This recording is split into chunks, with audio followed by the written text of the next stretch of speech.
Hi అండి. మనం మొక్కజొన్న వడలు చేసుకుందాం.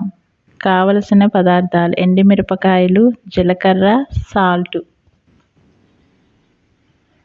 మొక్కజొన్నలు వేసి మెత్తగా మిక్సీ చేసుకోవాలి.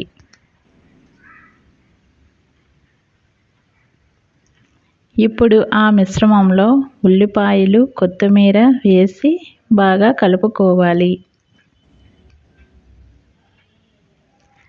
మరిగిన నూనెలో వడల్లా చేసుకొని వేయాలి.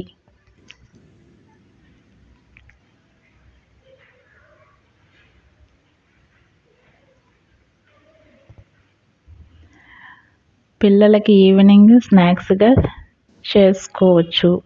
Simple and healthy.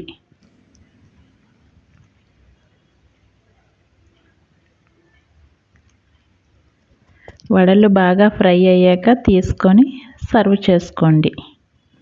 Please like, share and subscribe.